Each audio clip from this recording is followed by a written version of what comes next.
trust your crypto assets to centralized exchanges that actively sell your private information and front run your trades? Would you like to buy and sell your assets without any middlemen, intermediaries, or robots? Do you like paying slippage, fees, and having the price go up as bots steal from you on low liquidity decentralized exchanges? The solution is NodeMarket.io. Set your guaranteed buy or sell price. No middlemen, no slippage, no bots ever. Buy or sell 1, 10, or even 10 million tokens, and you never have to worry. OTC trades are between you and the seller or buyer, guaranteed by audited smart contracts and no human middlemen. NodeMarket.io.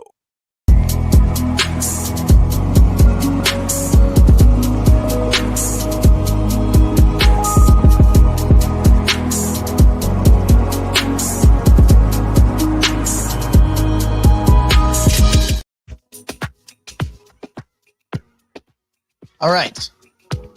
I will admit to pilot error. What happened this year? It's because it's a holiday. It's fine. It's good. No, on this one I really looked. I thought I double clicked it, but there is, when you click the stream button, there's this one little word, and I think I clicked on that, and it's just an info tab. You know when you click live. So Yeah, you click live in the top right corner. There's a little info. You have to click one more time live. You have to double click. And I think I clicked the info tab because when I was resetting it, I saw this little information box. Ah, yeah. Right on. Information is king. So it's kind of a holiday. I don't know what well, a lot of people, I mean, we'll go hang out with the family like all day today, but like really it's like morning. I still do the same routine, but typically we like go camping, but every year in Idaho, it's always rained and snowed. So we gave that up. So I don't know, whatever. Why do you live there again? It's beautiful now from here till September. What, next week? From here to next week? Yeah, pretty much. We're going to get 7 days of amazing weather. For example, like Friday, everything froze. Like the ground froze solid. It was 29 degrees, right? But now, like tomorrow, it's 81, right? So it went from freezing 31 to 81, which is, I was sicker than crap all weekend, right? Like just dead in bed. Anyway, so like, I'm barely pulling out of it. But like the change in temperatures. I think I got sunburned over the weekend.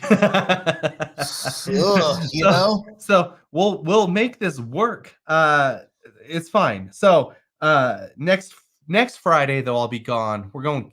We got to go to a family reunion. So that's when all that stuff starts. So those are weird. No, you'll see. Yeah, we'll get together with the family, and there's a lot of things going on within the family that are like, you know. Oh, is there some beefing? Is there some beefing going on? It's gonna be a fun reunion. We try it. We're like the in-betweeners, right? We just are like intermediaries in all of the stuff, so we get to see it all. It's perfect. My family reunion is like what are those meetings called for an AA meetings?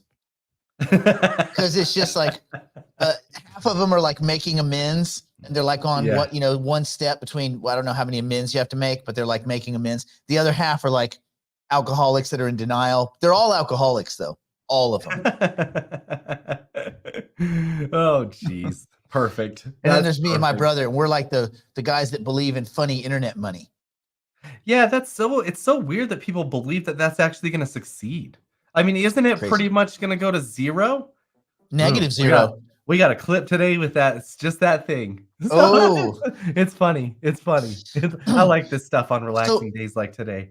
I thought what we would do, since it is kind of a holiday day, and we weren't really, we didn't have to do a show. So I think we're gonna fake go behind the wall, but we're not gonna go behind the wall. We'll, as if we were gonna go behind the wall, but we'll let people participate that are not maybe digital investors, and then they would say, "Oh, this is what you guys, you clever cats do behind the wall." There you go. Okay. Do we have any general housekeeping? We'll be adding the NFT drop. I should have done it the 25th, but like I said, I was like so sick, and then I tried to do the Merkle tree, and I didn't want to screw it up. So I was like, my body was like literally like shaking. It was weird on Saturday. Anyway, so I'll do that today, but we'll get it dropped, but it doesn't like change anything. So I'm shaking because of mint chocolate coffee. Dude, that's good stuff. Well, there's no, I Good? don't know where the mint, I mean, it's a mint smell, I guess. I mean, barely. God. I don't think a hound dog would pick up on this, but I guess there's mint in it somewhere. But the chocolate part's chocolatey. It's like dark chocolate. Ooh, yeah, okay. I don't know if I love dark chocolate though, but oh, I hate some dark people chocolate. It do. tastes like crap. Okay. It's just good when you put enough sugar in it to make it milky and sweet. Oh wait, I guess that's milk chocolate. Do you know where chocolate was like discovered or where it first started? The cocoa bean? I want to say South America. Is that even close? Mexico, amigo. Oh, Mexico. Okay, yeah. That's why when you go down to like it's south of Playa del Carmen, right? You go to all the way to Xcaret down there. They have these like little cocoa bean tours. You can go and you can like make your own chocolate stuff. But you were right, South America. And so what happened is when the Europeans when the conquistadors, so basically coffee was consumed only by nobility. Basically. And then when the conquistadors came, they were whooping everyone's ass, spreading, hepatitis and syphilis and all the, amazing things, the Red Death, all the amazing things that come with conquistadors. Of course, Catholicism, but they gave these guys chocolate and they were like, gave them so much energy. They could march all day. Oh, we got a sighting. Hey, Bubba. Anyway, so they then took it back to Europe and introduced that to Europe, and the Europeans were the ones to actually introduce sugar. So of course they were. Yes, because they want, life is better with sugar. Oh, definitely. And so but if you normally now people kind of relate chocolate to Europe, like the Swiss chocolates and all that kind of stuff. They just made it yummy.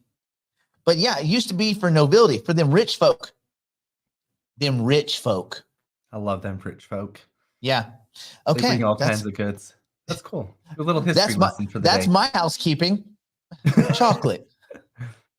I saw a question here. This is a couple people have asked this, so we might as well hit it. Let's hit it. When looking at the stats for our node license tilling, did you tell us why some of the earliest nodes have downtime? So you'll notice like some of the first batch has 82% uptime and 18% downtime. Well, I don't know. Yeah. I don't know. It is what it is. Well, in this situation, so what happens is here's how you figure it. They turn these machines on and assume there's also, this is still testing.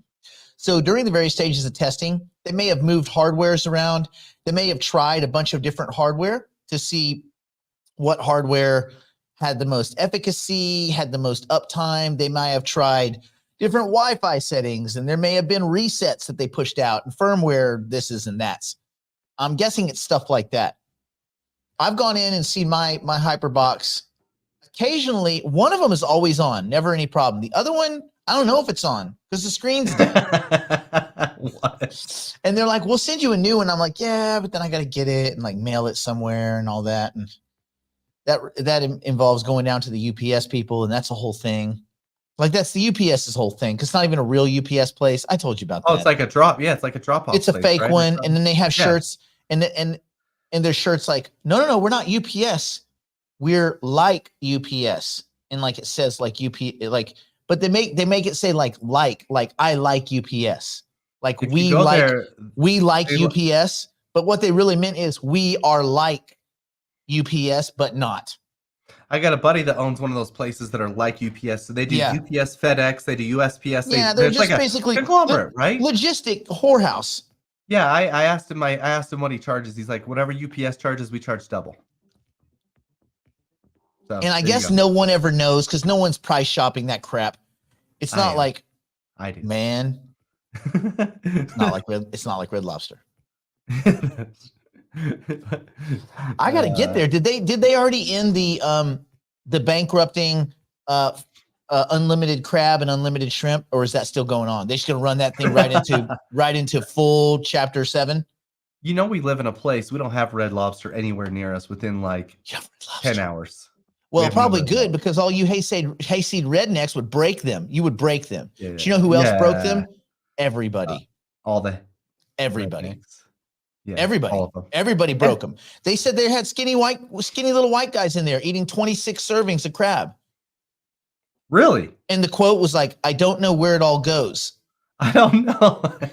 I don't know how we. There's a I don't know guy. how we There's a guy misplanned. that said that he survived basically having not enough money to eat. He would go in there once a day. That was his whole food budget or something. I don't know. Some kind of crazy story that didn't make a lot of sense, but like, Whoa. he would eat so much crab and stuff that was his whole sustenance. Oh, cool. I don't Cool. know, man. I don't know. I wonder if his whole makeup of his DNA started changing after you eat shellfish every day. I don't think that could be good. Well, so they got bankrupted by that. There's actually a really great video that Patrick Boyle did where he goes into depth. So do you know the scam that happened? This is like a macro scam. So basically, long story short, and I'm butchering some of it, but the company that is one of their main investors is also a large fishing company. Like they fish, they get fish and all that kind of stuff. They were the main seller to Red Lobster, also the main investor. So they pushed this unlimited shrimp and crab promotions on them, knowing after having seen the books that Red Lobster was going to go bust anyway. So like, as long as they're going to go down, why don't we have them order tons and tons and tons of our fish? At a certain point, last year, I believe they were shipping 20% of their total of all their fish just to Red Lobster. Holy crap. Yeah, that was going bankrupt because of that promotion that these guys pushed as their lead investors. What? So they're like, screw them. They're going to die anyway. They're going to die. They're going to die padding our quarter or pad. Anyway, Red Lobster lost so much money. And it wasn't just their same store sales are down. It's that plus you can't do an unlimited food thing with Americans, man. Americans can eat until they die. Until they die. That's true. Americans are fat. Fat. Yeah, it's strange. You go to Europe and stuff and everything just slims up. Well, and also you go to Europe and you look and you can pick the Americans out because there's this little porky pigs walking around. Like, dear God, man. Dear We're God. so cool. I know why everybody's like, oh, fat American. I'm like, yeah, I know. I can't. It's true. It's I 100%. I don't have anything for that. They're like, well, you need your pancake as big as manhole cover. I'm like, yes. Also, no retort. Anyway, truth bombs. We're a country of excess, and then they go, and then you got these Fed douchebags. Oh, they look at the economy.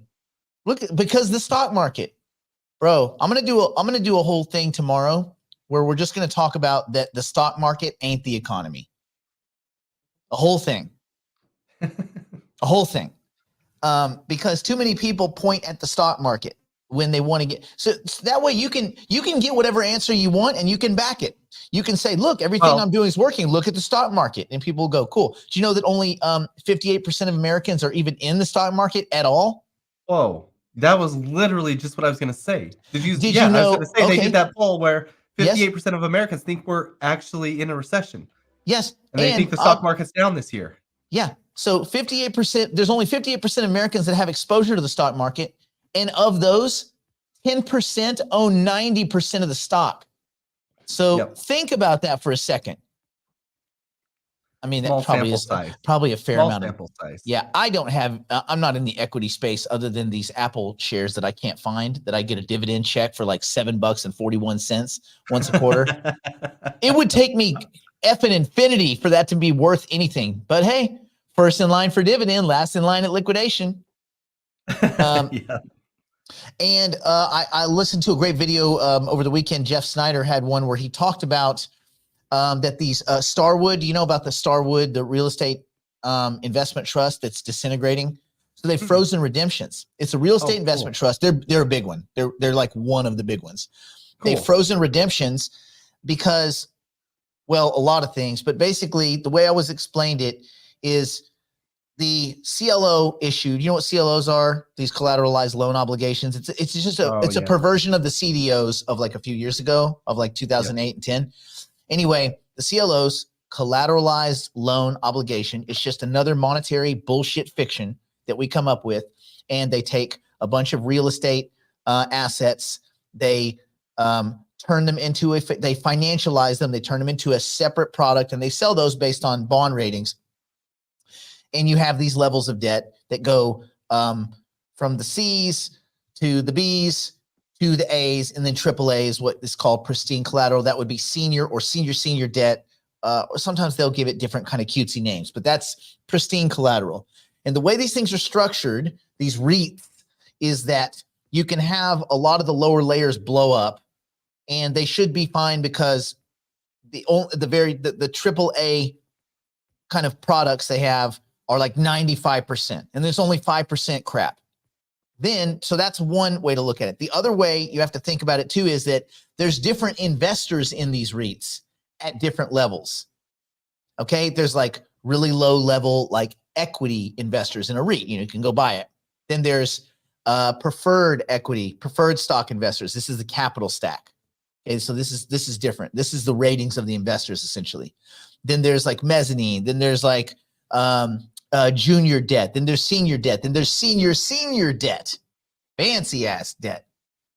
And the seniors are never supposed to be blown up. They're supposed to be protected against insolvency. The people at the bottom get whacked, meaning all your equities gets blown up. Because if there's a liquidity event or an exit event or a disorderly unwind in that product, everybody at the bottom gets blown up. But senior debt and senior or whatever, they're supposed to be taken care of. They're the same level as like the AAA rated debt. They're the AAA rated investors, right? These guys got whacked so hard that it knocked out everybody from the bottom and then 25% into the seniors. So basically, equity got knocked out, preferred equity got knocked out, mezzanine got knocked out, all the way up to senior debt, right? And even they got 25% knocked out, meaning they're going to get 75 cents on their dollar. Everybody else in the capital stack, zero, liquidated to zero. This is not good. That's crazy. And it's another sign of the commercial real estate market being in a real bad spot post-COVID. Everybody went home. Well, it makes sense, right?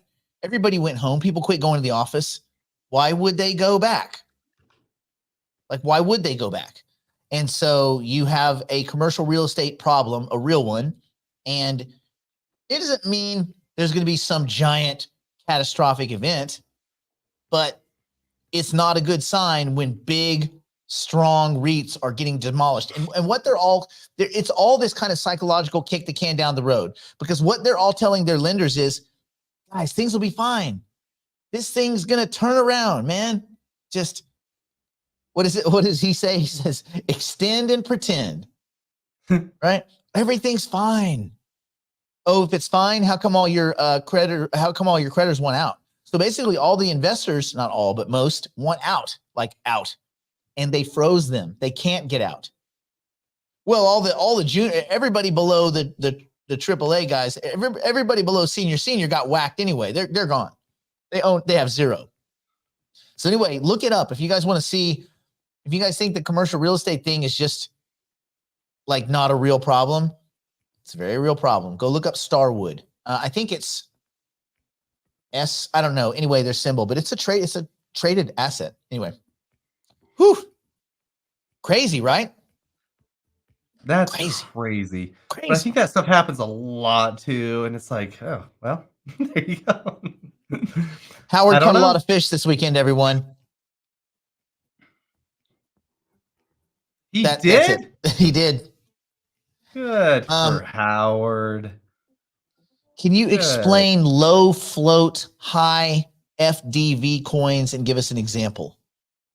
Well, I mean, I think what you're asking is, I'm not sure you want an example of them. I mean, well, every damn meme coin. Did you see Normie? Did you see what happened to Normie? Yeah, that was crazy. So did you see the tweets? There were these dudes were like, my buddies had 7-figure bags. Now they're worth 4 figures. oh, well, just chalk it up to the game. Bullshit. None of you guys had anything. You had paper, fictitious money. Because if any of you a-holes had sold one token, the shit goes to zero. In this case, someone just stole your shit before you could sell your shit. Like, I don't understand how people don't understand how this works. Anyway, I know that's not directly your question, Joseph, but I think you can look at most of the meme coins as a good example of how you can have a high value and a very low float asset with just a few tokens floating around, and how a couple of people can just grease the price up. But there's no liquidity. It's a very low float. I think that's what you're asking. I believe it is the same Starwood. Yeah, go look it up. I don't have all the details. And again, Jeff Snyder did a really good video on it. So go look up Eurodollar University. And he did a Starwood video. I think it was, I think it was Friday he did it. Thursday or Friday. When do we expect the token stack functionality to be available on Node Market? So the cause and effect here, Ronald, do you want it available? Do you want it? Is that what you want? It's ready. So we're ready to go on it, but why? Well, Ronald wants it. Ronald? Maybe Ronald has hardware. ¿Por qué, Ronald? ¿Por qué quieres eso? No puedes hacer nada con eso. A este tiempo no puedes hacer nada. Pero tenemos que esperar unas 2 meses. 90% of people don't have any hardware to run their stuff on. Ellos no tienen nada. Create your token stack and point it to your license, it stops tealing. Is that what you want, Ronald? ¿No quieres tealing? Yes. ¿No quieres tealing, yes. Ronald? He wants it. ¿Es lo que me dicho? ¿No quieres tealing? This is like the interest of one with the exception of the many, right? So like, wait, that was in Superman. Oh, okay. The needs of the one outweigh the needs of the many. Oh, wait, no, that was Lex Luthor. That was Lex Luthor. Yeah, I get that. All right, we'll turn it on for Ronald. There we go. Should we turn it on this week? Let people no, Ronald. Crap out of themselves? No, there's nothing to really do right now because compute hasn't rolled out other than in this kind of test environment. Therefore, you wouldn't be doing yourself any good. You would lose tilling. And you don't want to lose tilling. You want to keep. He had his own server, so he could start tilling on his own server instead of getting tilling for free. He could, but that would require extra work, and you don't need to do extra work right now, Ronald. Wait, why? Because Hypercycle's tilling for free, right? Yes. So till for free, or you turn your own stuff on until and pay electricity, and then manpower and brain power and all that. But maybe Ronald wants that. Espérense, Ronald. Espérense. Okay. So let's do this. Yes. Oh, wait, one more thing, because you did mention a token here. Yeah. Did you see? I guess you saw the normie situation. No, not the normie. That's old. That's like 2 days old news. Like this stuff moves so fast. Oh, did you see also that the hacker said, "Oh, we'll give back 90%." 90%? Yeah. What? 90%. The token crashed 97.9% or 99.7%. There's nothing left to give back. They're like, here's your worthless tokens. They already made their money. They already made their money. It makes me think, I don't know. I hate to say insiders, but like, does it seem a little weird that every one of these contracts gets backdoored? Not everyone, but like every other one gets backdoored. Or is it just that you have weak ass people spinning up these meme coins as fast as possible? Oh no, this was an inside job, like for sure. This wasn't a breach. This was like an inside job. Like anybody, like you can't really hack it. A lot of these contracts aren't really hackable. Like they're not. And even the simplest of tokens are not really exploitable. Like these are all inside jobs. So whenever you see, we got hacked. Like someone, they found an exploit in the taxing mechanism of that. Bullshit. Yeah, exactly. That's it. Come on. No, did you see the Caitlyn Jenner, the token, the whole thing that went on with that thing? No. Yesterday. Go on. So basically, Caitlyn. This is good. Are you online right now? Do you want me to put your screen on? Yeah, we'll put it up. Oh, so basically, this is in case you lived under a rock version today. This is a great summary of what happened. So Caitlyn Jenner, they launched a meme coin. Okay, good. It went up to a $25 million market cap, which happens to be a little bit. People thought it was fake. So everywhere, all over Twitter, everybody's like, nah, this can't be real. Nah. But it turns out it was real. So what happened was their team got scammed by a little developer. The developer came to them, said, "We're going to launch a token." They're like, "Oh, fun. Crypto's okay. That's fun." Yeah, we love crypto. I think that's Caitlyn Jenner's voice when I was talking there.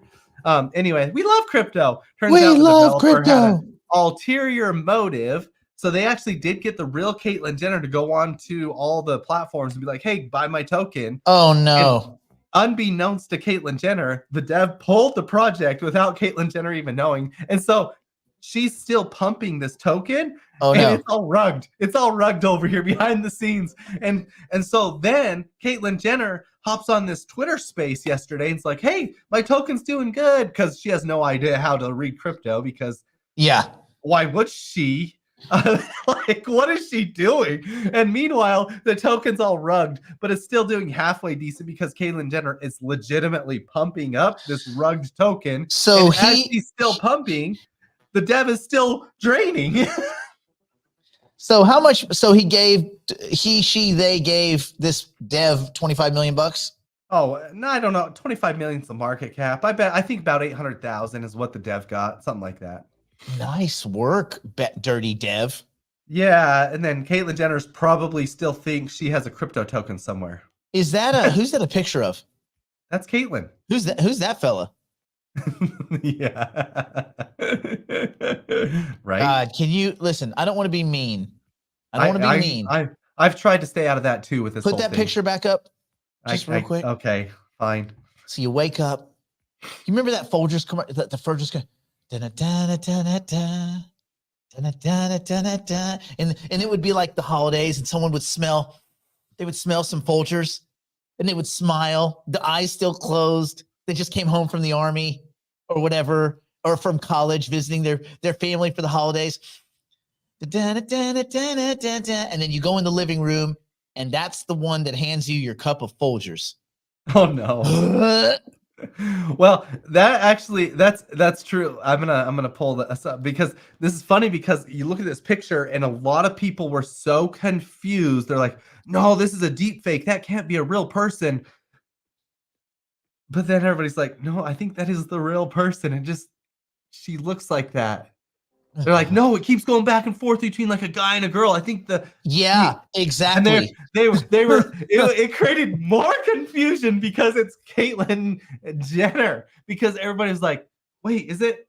Wait, hold on. No, I think that might be a guy. No, that is really her." So it was actually even the best person to scam because everybody thought it was a deep fake. Anyway, it was a whole thing yesterday. It was funny. Oh Not God. funny, Man, people dumb as hell. Okay, so let's do this. Should we do a pretend go behind the wall and then do our thing and then just not go behind the wall? Sure, whatever you want. Oh, this is gonna be awesome. You guys ready? Okay. This is gonna be like a Monday thing that we're gonna do. We'll talk about what spawned the whole weekend. Ooh, This is good. it's gonna be real good.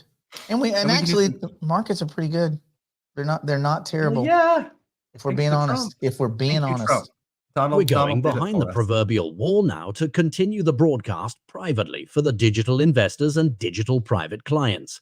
If you'd like to join us, simply go to nickblacknext.com and subscribe to one of our plans and immediately take advantage of our library of tools, tactics, and information. It's all designed to help you learn, grow, and manage your portfolio like a pro. Join us now.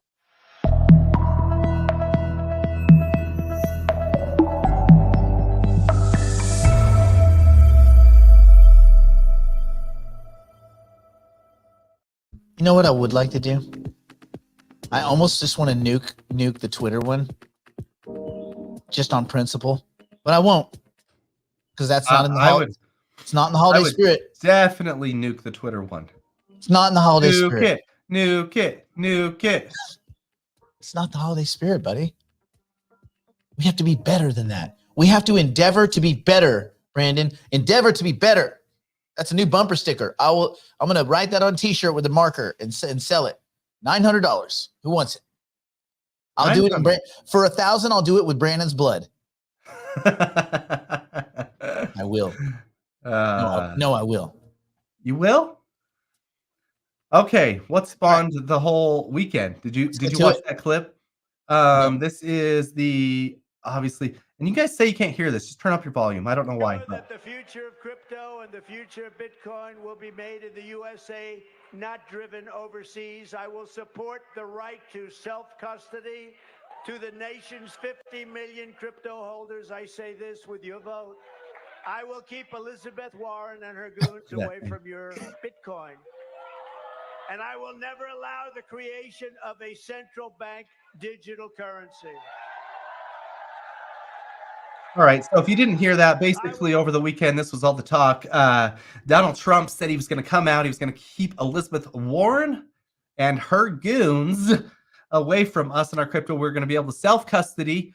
He also went on to say he was going to release Paul Albrecht. Yeah, that's his name, right? The Silk Road guy. No. See, that's a mistake. I mean, it's a mistake that that's not his name. Sir Patrick, what was it? Sir Dread Pirate Dread, Sir Dread Pirate Roberts or whatever. Okay. So that's his name. So he's going to release him. Yeah, he can't. He's going to get him. He's going to get him out of jail. No, these are campaign promises. I know. Well, he can't anyway because the guy contracted to have his, partner murdered.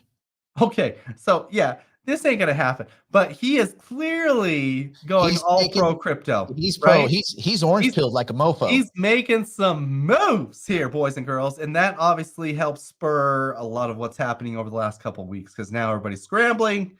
And I think it started to make some moves here. The other thing that I wanted to watch, this clip here, I think is funny.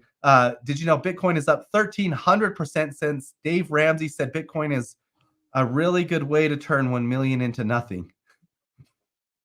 1,300%. Let's see. Does he say it? Can we hear him? Can we hear him say it? Yeah, let's look at it. Bitcoin is a currency on the internet.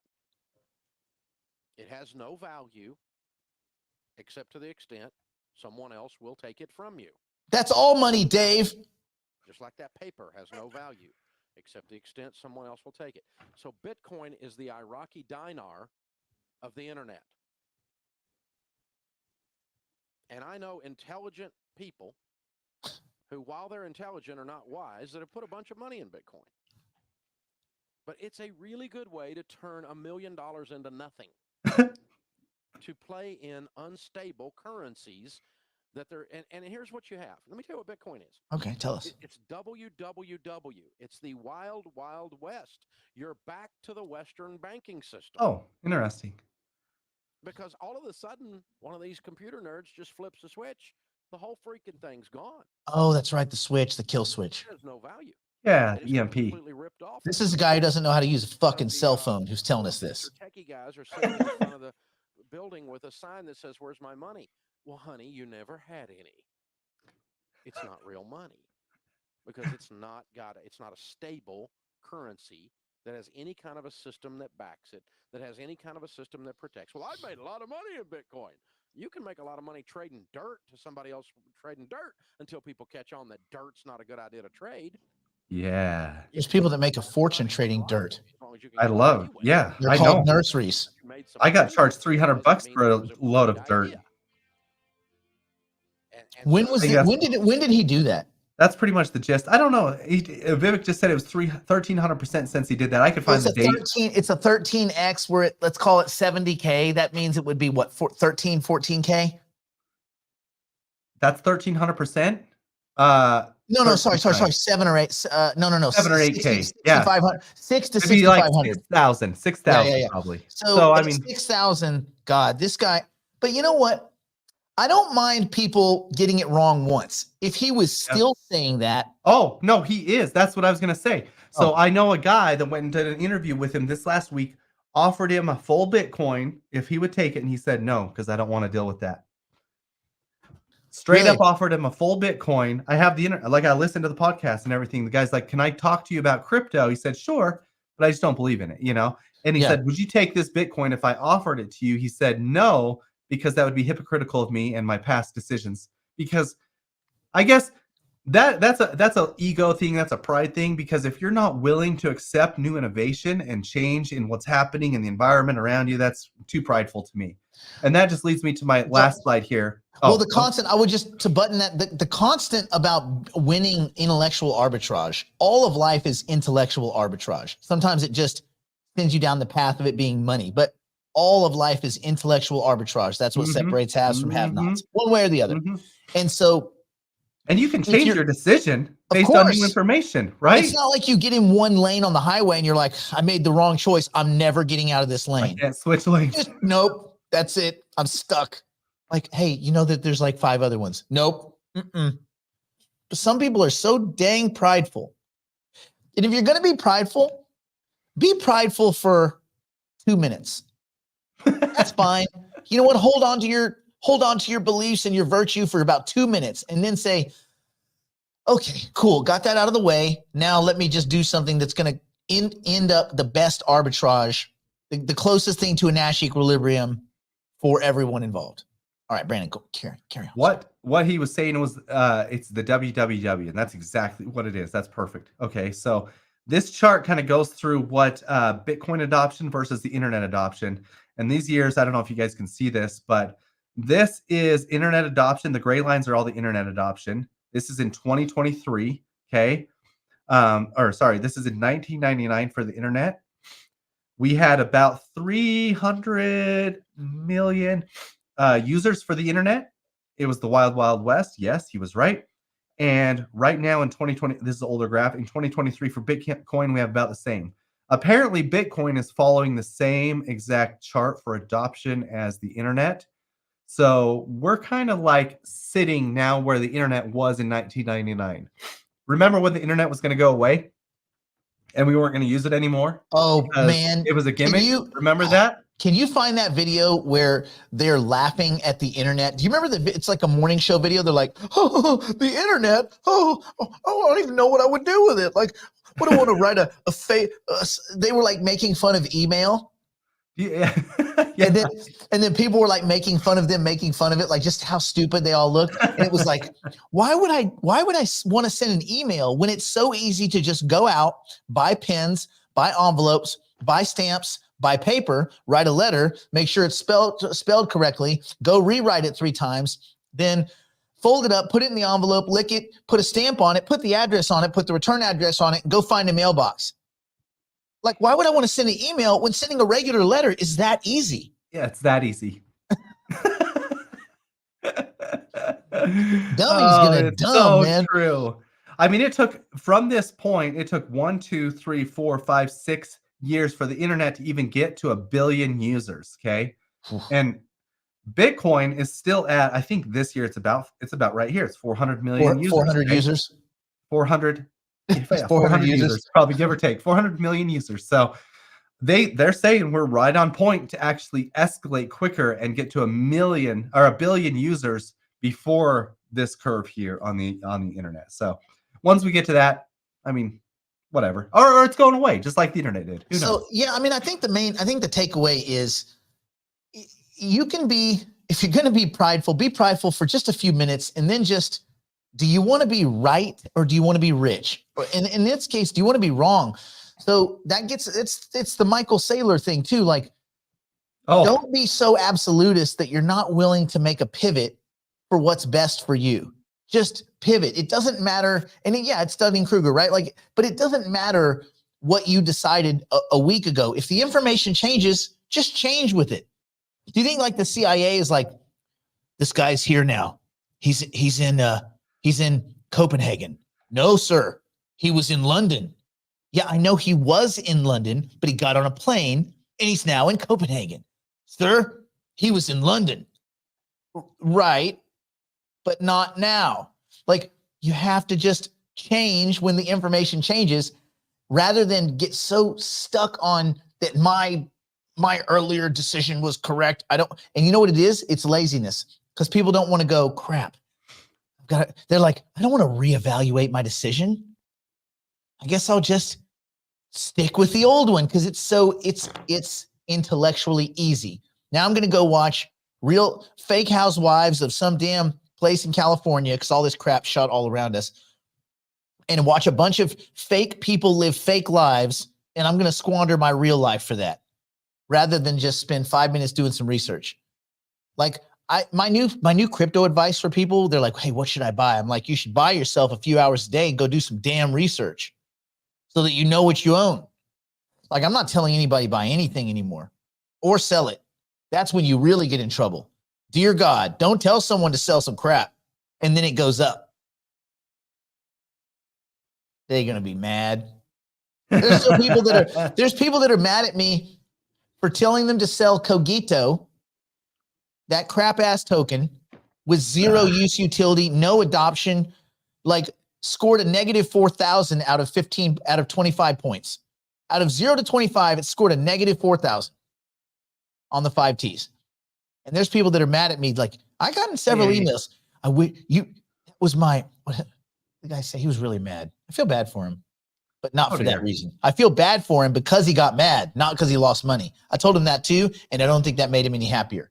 Point is, do a little research, be willing to pivot. You don't have to hang on your old beliefs. Clive Owen said it in a cool movie. He said, hang on tightly, let go lightly. I think that's a cool way to look at it. If you've done the research, hang on to that. But if the information changes, you got to pivot, bro. I bet for those of you that are married or in like these kind of deep relationships, like Brandon, I'm guessing you have to hang on tightly, let go lightly a lot.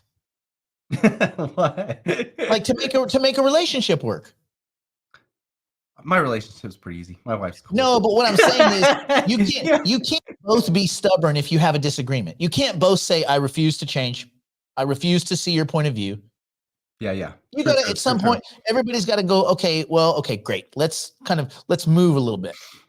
Yeah. All right. Yeah. True. No, Jen, this is me and Brandon talking. You get what you get.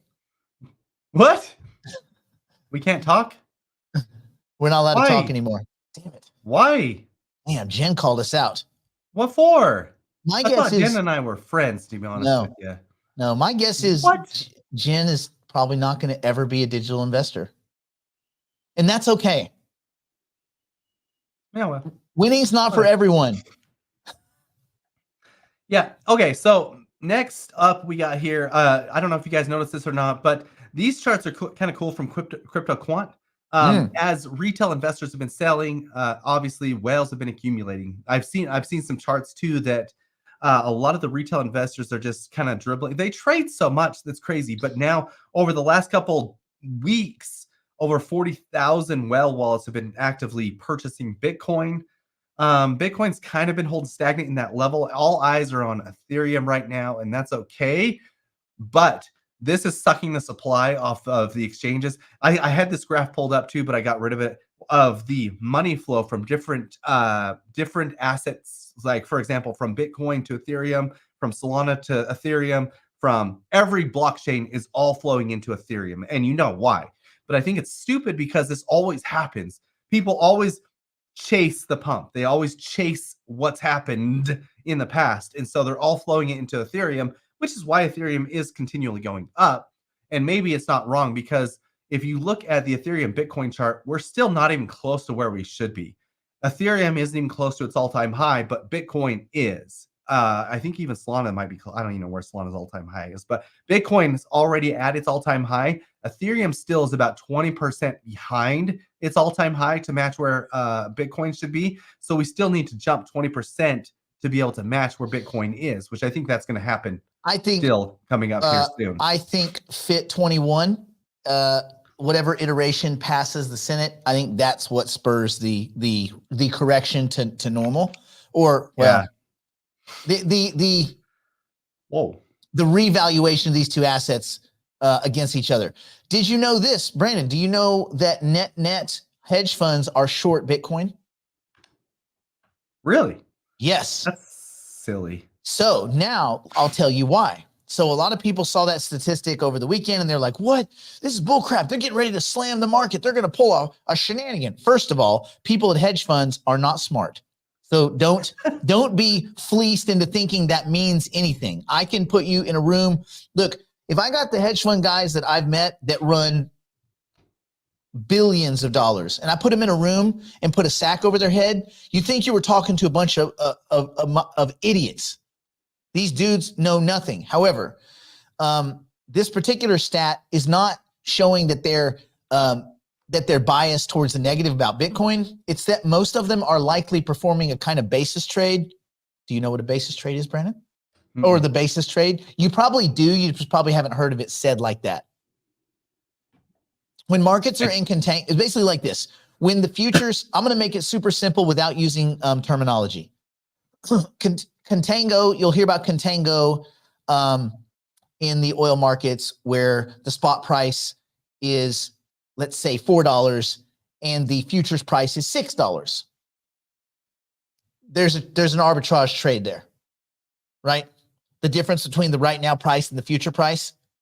And then those two things come closer and closer towards expiration. So what you can do is you can buy the asset spot, you can sell the futures contract that's in contango at the higher price, and you can collect the spread as that gets mitigated towards the expiration of those futures contracts. That's a basis trade. So, or one iteration of a basis trade. You can also do it in the other direction. You can do it in the short version of that too, right? You can.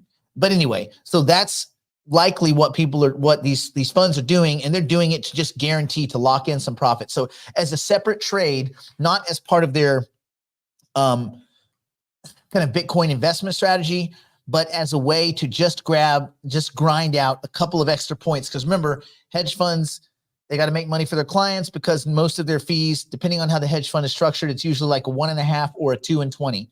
Meaning they get a 1.5 yearly fee or a 2% yearly fee, 20% performance fee over their high watermark. So meaning the highest the fund ever was, they have to perform better than that or they don't get a performance fee. So yeah, so that's how it works. So a lot of them they are technically short, but it's a basis trade. So they're selling the futures, they're owning the spot asset, and they're collecting the spread. It's a little bit more complicated than that, but that's basically the basis trade. Bam. Okay, carry on, Brandon. Sorry for that. Oh, I got it. I think we're good there. Sidebar. I mean, just the gist of it, and no, honestly, Nick and I have been like preparing for this ETH trade. Let me see if I should pull. I don't know if I should show my percentages on my portfolio, but yeah, show it. No, I don't think so. I don't think so. Nobody wants to see that garbage. They do want to see it. I want to see it. Who wants to see it? We've been preparing for the ETH trade for quite some time, and this is just falling into our laps. We will not allow you to pay ahead of time. No, Jen, she can't pay. Okay, that's fair. That's fair. You can't.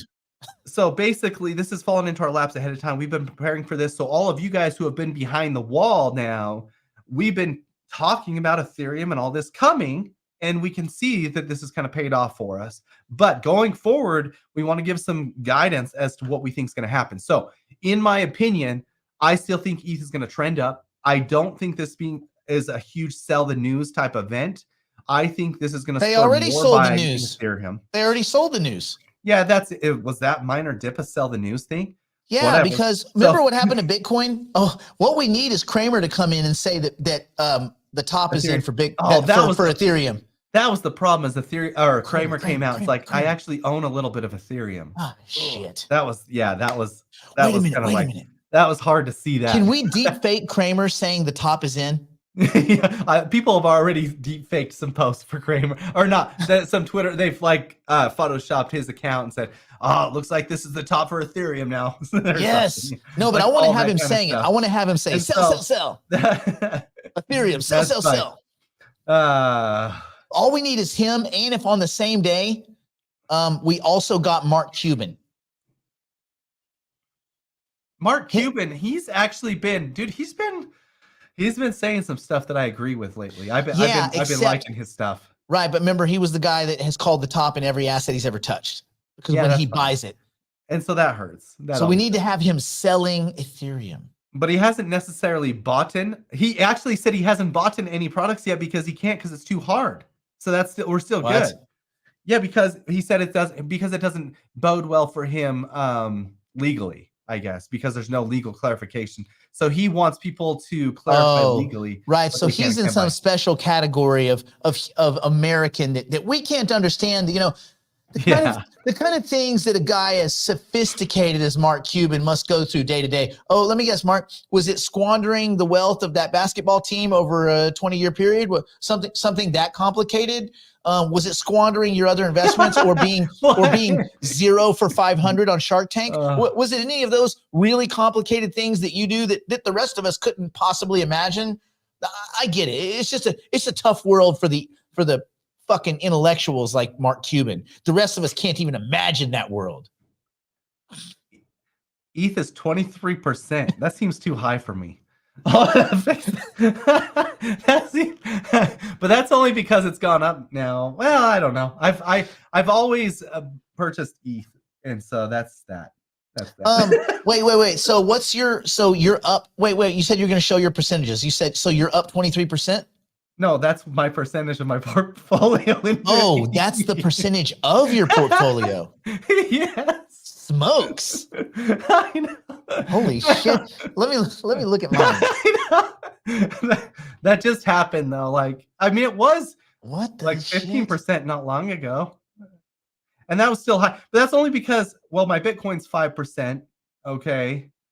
Let's see. And this only You know what? Let me put the let's look at the markets so that Jen can get let's do something that. out of this day that we've squandered for her. Whatever. This is quality Anyway, Jen, information. it's a holiday, bro. It's a holiday. You're not supposed to do shit today anyway. I actually like Jen. I think she's friendly. I do too, but I chatty. gotta pick on someone every episode. You gotta pick on somebody. Someone's got to get the. You want me to ball this up? Okay, ball this up. Let's go. Oh crap. Somebody.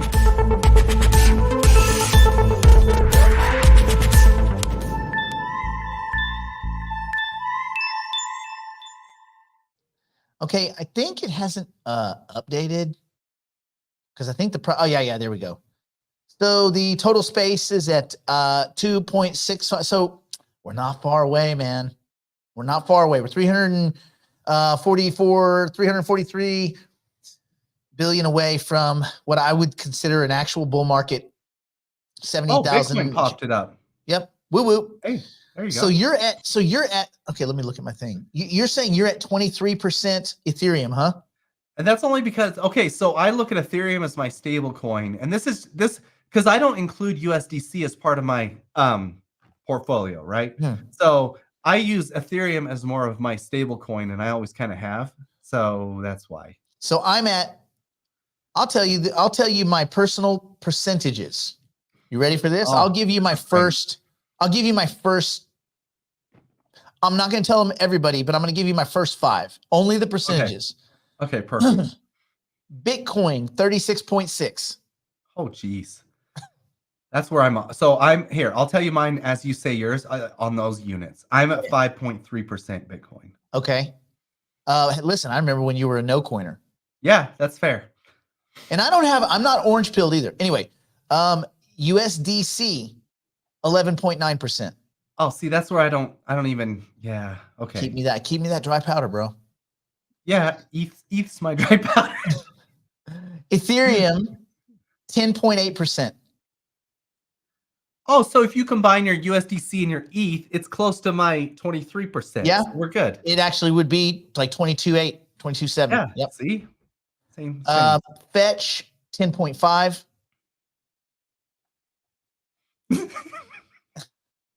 I'm not gonna say. I know. I consolidated all of my Ocean and my AGX into Fetch, so Yeah. it's 32% right now. Oh, Jesus. Okay. I'm gonna AGIX fix that 7.9. soon. Okay, so yeah, so once you start adding your Ocean It'd be and your about 19% and change. Yeah, about 19. 19, 18 and a half. Yep. And then that was okay. Since technically stablecoin, I'll give you my next one. That's Cardano at 4.9%. Oh, okay. My next highest one, it's not Cardano. Let me see what my next highest one is because I can sort it by that. It's still Uniswap just because of the recent pump. It was like 2.5%. Now Oh, it's you're probably 5%. crushing on Uniswap. Yeah, I'm doing really well. So Which again, 5.3%. I'm glad you're winning on it. I don't know. I do know why you're winning on it. I don't know. I still wish there was some real necessity for the token. I wish they could build in, and who knows, maybe they will. I know that they're going ahead with like, Yeah, they had a vote for it, but I agree with you 100%. Like, because right now, me holding the token is the same as me not holding the token. It doesn't get you anything. I mean, it gets you currency units in the form of asset appreciation, but asset appreciation is not a use case. My theory is now, if this FIT21 passes and the Wells thing goes, I see an uptick in it, and then I probably will exit half. Well, I think all things Ethereum that aren't total dirt, garbagey crap are going to do really well for a good sustained period of time. Like we could have a sustained, slow, well, very volatile pump. And then the discussion's going to be, because my guess is Ethereum will prosper as the price of Ethereum goes up. Two things are going to happen. One, funds are going to be absorbing it into their ETFs. Which what small e economics? Matter of fact, let's ask the crowd. If these funds absorb a lot of Ethereum, does Ethereum become more or less volatile? And why? What say you in the chat? This is an easy one. This is a small e easy one. So if funds absorb Ethereum that would be on the open market, and Ethereum becomes less liquid on exchanges where we have to use it to do transactions. Remember, Ethereum, you need to burn it in a sense to do transactions. So if there's less tokens available, no, not less volatile, more volatile, less liquid. More volatile, less liquid. Remember, if there's less assets available, then every sell, burn, transfer has more kind of an effect on the total market, right? Like if there's 100 eggs and you break an egg, big deal. If there's 2 eggs and you break an egg, big deal. It's 2 different kinds of big deal. One was like the big deal. Big deal. This one's like big deal. Well, and with Ethereum too, it's going to move a lot quicker than Bitcoin will, with even a fraction of the inflows that the Bitcoin ETF had. Because there's actually way less there's a lot of ETH that's staked that has a lockup too. And yeah, that's the other thing. So now it creates 3 pools. It creates the pool of assets that go into the ETFs. They're not going to get moved. Those are also not going to be staked, which there's another discussion there for another day, but about what that means if, let's say, a quarter of the Ethereum went into ETFs not being staked. And then there's a little bit of Ethereum floating around like at the exchange and Web3 wallet level. And there's a bunch of Ethereum that got staked. You see about the EIP that they're putting forward that's going to allow like over 1,000 versus 32 Ethereum per validator, where you have to spin up a validation node. They're going to push it over 1,000. Yes. Oh, interesting. Yeah. Why? So that so that these companies don't have to keep spinning up validators. Oh, that makes sense, I guess. Bigger chunks. Yeah. Which is but anyway, but when you see, so what do you think happens, Brandon, when a bunch of Ethereum leaves the supply now in 2 directions? One towards staking, another one towards ETFs where there's not being staking. This is why I'm a little more heavy on ETH. I really believe there's going to be a more exponential uptick than Bitcoin now that the ETF's approved and ETH just got greenlit. It's like Nick said, look at everything ETH. Look at ENS, for example, like the Ethereum naming service. I only had, that's 0.6 of my portfolio. I sold it and swapped into Optimism the week before it went up for like 50% of my ENS. No big deal. Whatever. It is what it is. Yeah. But it's because it's ETH, you know, and all things related to the Ethereum network. And that's one of the biggest protocols that Vitalik was like raving about last week too, which is why it jumped, but whatever. Anything ETH is going to get sucked up into this thing and just start moving really quickly. Yeah, we're in an interesting spot.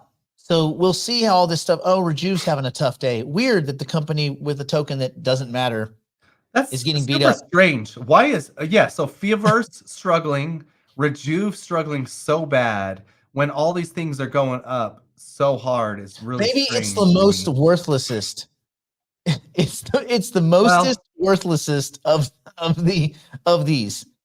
Yeah, I guess. Listen, They you know They what's have funny? their thing, but I wouldn't rotate out of them now. Like, for Oh, example, yeah, where they're yeah, down. don't sell it. The other thing is funny is that Rejuve actually has a cool app. Yeah. It's not Web3. This is the problem. There's no Web3 part of this. It's not a Web3. It's not really AI either. Not if we're being honest. It's not AI any more than Lipton iced tea blockchain AI. And but the app is really cool. Have you used it to determine your biological age? Wait, what is this?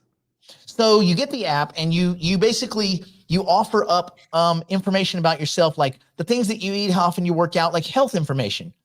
And it will serve you, it'll do things to help you, like, oh, you should work out, you should get this much sleep and all this. So it is a cool app. And so for like a health perspective, it's a really good app. The token, again, useless, but cool app. Like they actually have a product. You know who doesn't have a product? Nunet, Cogito, Sophia. Yeah. I won't say AGIX because technically all these other products are really just under the umbrella of AGIX. So Singularity Net has a product, which is all those other things that don't have products. And Singularity DAO's product is just to manage the distribution of all these tokens that are not needed for now. In the future, maybe. That whole thing about dynamically managed assets and all that whole thing just completely S the bed. That does no longer a thing. The Dynasets were a complete fail. So, and obviously they were a complete fail. They were on Ethereum. Ethereum was expensive. It was prohibitive to do trades. They were mostly like kind of reactionary. They weren't actionary. And they're led by less sophisticated people. Oh, that Twin. And yeah, Twin. Any news on Twin? The news on Twin is they keep saying any day now, and I guess they're going to miss this one too. I don't know what to say, but on the other side of it, what I do like about the Twin team is they are standing. But they basically said we will not launch the token until there's utility for the token, until there's something to do with it. We're not going to launch Vapor. Which I gotta respect that. I think they're missing. So here's what they're missing. They're missing that they're not going to have the launch that they thought they were going to have. It's not going to be this ain't going to be a $2 coin. Sorry to tell you. But if they launch and there's actually something to do with the token, then it's probably going to be a lot more sustainable, because unlike all these other projects, like these derivatives we're talking about, there will actually be something to do to start building your Twin, to build your vault and all that. So having a use case for the token in the long run is much more important than just spinning up a bunch of hopes and dreams and whimsy and bullshit and launching token, have a launch that goes to $1.50, sells back down to 18 cents, and then languishes around 25 cents, which again, for a lot of people would be great because they got it a lot less. But for the regular mainstream Joe, for Joe Sixpack, what's better is that they launch and it goes to 40 or 50 cents, sells off to 35 cents, and holds 35 to 50 cents to 60 cents and slowly grinds up as utility and use for the token increases. The reason these other projects shit the bed so bad is there's no use for the tokens. None. This is the problem. So when you look at these things like Cogito, 0 use for the token. Nunet, 0 use. Sophia, 0 use. Rejuve, 0 use. Singularity DAO, if we're being honest, 0 use. So why should these tokens do good? They should not. There's no use case.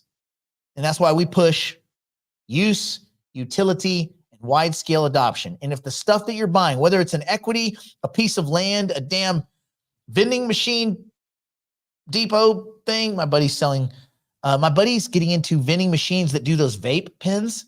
I was like, ugh, it's kind of cancery. Yeah. Apparently people love those vape things though. What? Yeah, they're like, it tastes like watermelons. I'm like, why don't you get a watermelon ranch? Like one of those ranch candies. Those things last for 4 hours. Basically just a piece of watermelon flavored glass. But anyway, Yeah, I've never understood that really. the Or vape pens or cigarettes, the really. ranch candies? Yeah, no, the vape pens or the Yeah. cigarettes, but I don't like the guess- ranch candies because they weld to your teeth. They get stuck Oh, in yeah. and you can't. And if you pull it out, you pull the teeth out with it. yeah, it could be there all day. Charitable remainder trust. Oh, that's those are them's legal questions, and we ain't answering them legal questions. That's a interesting question. Those are, yeah. Jolly I would- Ranchers. the charitable remainder trust is very interesting. Dive deeper into that, L11, and get back to us. I've watched like 18 videos on them.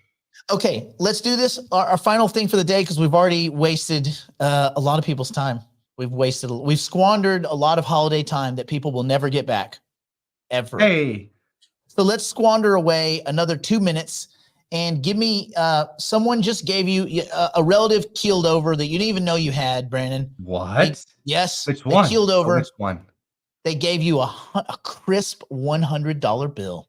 Yeah, that's easy. I think I'm still like gonna go buy some ETH right now. Wait. Oh, You sorry. can only pick 3 things. I just picked one. Okay, I just want to give you the rules. No, I just want to give you the rules. Okay, no, just Now, kidding. also, wait. okay, I go want ahead, go everyone ahead. else here. There's 230 people. So I want 229. Jen, you're not allowed to participate. Everybody but Jen. Poor I want to Jen. see what Jen, we your love you. what your three assets are. Jen just told her friend to log in. Log in. I'm going to use yours. Okay. Your favorite 3 assets. You have a crisp $100 bill. Okay, What shall you Easy. do with it? $40. Okay, let me do Okay. my math right. Go on. No, Go sorry. on. $50 into Ethereum. $50 into 25. Ethereum. 25 into Optimism. $25 into Optimism. We're at $75. Yes, and $25 into. Oh my gosh! Why would I Ooh. buy Uniswap? Hold on, let me think this through. I'm gonna say $25 into Ooh. Uniswap right now for the Into wealth notice. Uniswap? You're going into Yeah, the it's coin. a gamble. It's a gamble. You're gambling with your dead relatives' money? Hey, it's an extra. It's an Okay, extra wait a minute. $25. Wait a minute. I'm going to change the rules real quick. No gambling. It's $100 that you're investing for your grandmother. Oh, that's way different. You said that differently. Okay.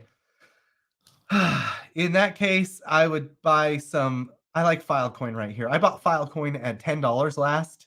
I'm buying it right here to DCA down. Yeah, That's 25 I bought some bucks. more Filecoin the other day.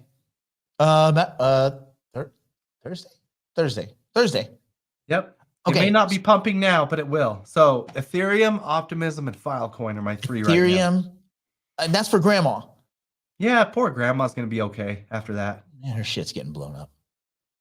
I don't think so. Okay, for my grandmother, well, my grandmother was a grifter, psychopath, con artist. But anyway, I got to do what's best by grandma. So I would go 25% Bitcoin. Okay. That's $25. You only have 75. left. 35. What? 35 Weird bucks number. to Ethereum. Okay. Now you have $40 left. So this is your biggest purchase now out of those 3.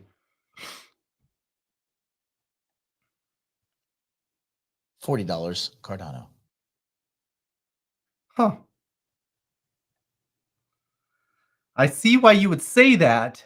The lone duckling in the dark. Do you want to The know? one, the you one want me getting to- left behind in the oil spill. You want me to know? Oh, no. That bitch is long dead. But trust me, if you get out a Ouija board and use it, she'll probably jack your wallet while you're having your discussion with the undead. That's how sketchy she is. And also have your phone turned off if you have MetaMask on it, because she will empty that shit out. Oh, jeez. In that Ouija board situation. No, okay, I'll tell you why Cardano. Good question. I talked about this to Brandon. We talked about this Saturday a little bit, but essentially, Yeah. I believe that the layer 1 discussion will be who's next for ETFs. And although I don't think anyone's coming anytime soon, because I think these government officials did what they had to do to show that they're pro crypto and pro freedom and all this kind of stuff. They've done what they're going to do, but at some point, eventually, more ETFs, more financial products will come because these companies make a lot of money. The discussion will be who's next. And ultimately, with all of this FIT 21 and these bills that are going through, governance is going to be an issue. Governance. How do you govern the community? How does the community have a say?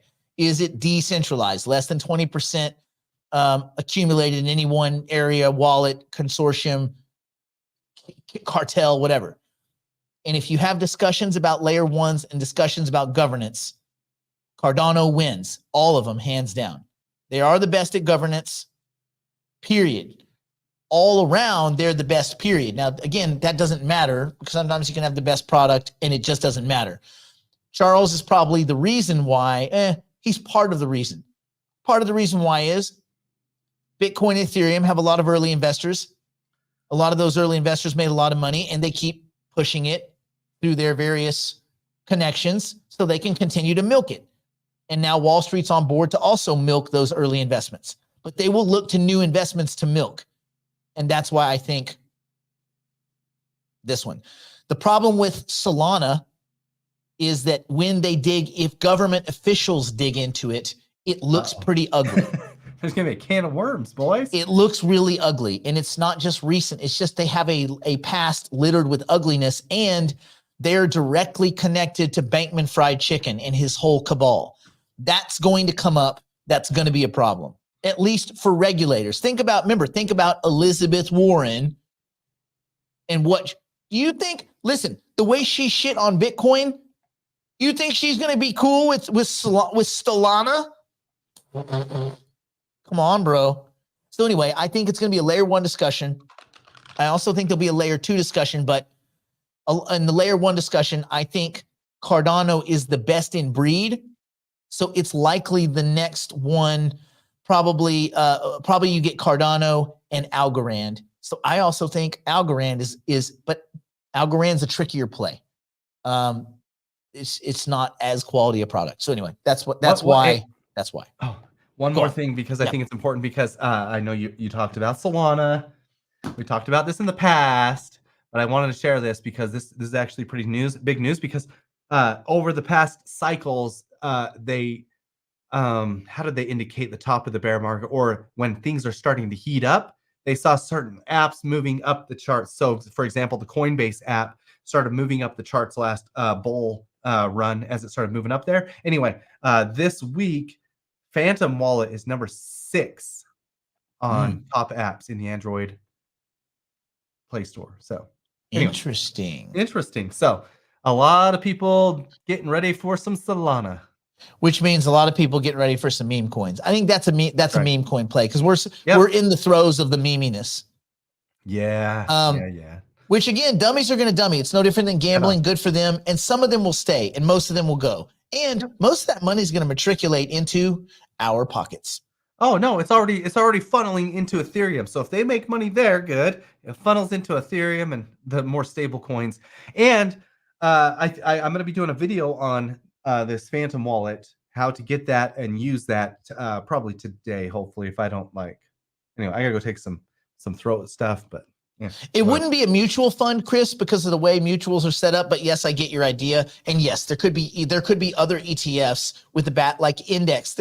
It would be index funds that would hold a basket of assets. Mutual funds, I think, have stipulations that you can't overweight a mutual fund with more than 3 or in some cases 5% of any one asset.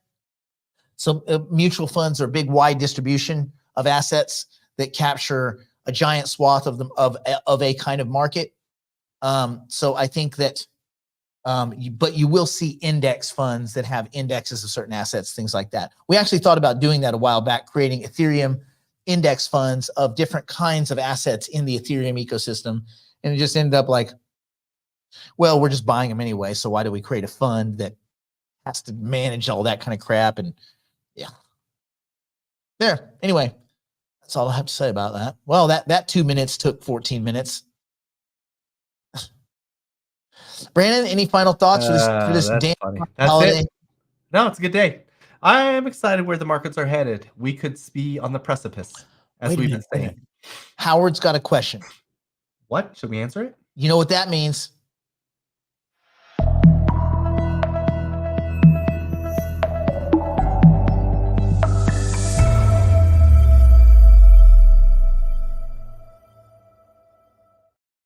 If you're an accredited investor and you want in on angel, seed round, or early round equity and token opportunities in the artificial intelligence and cryptocurrency space, schedule an interview at nickblacknext.com. In life, you can either be really good, really lucky, or just be first. Being first is so much easier. Schedule a digital private client interview today at nickblacknext.com.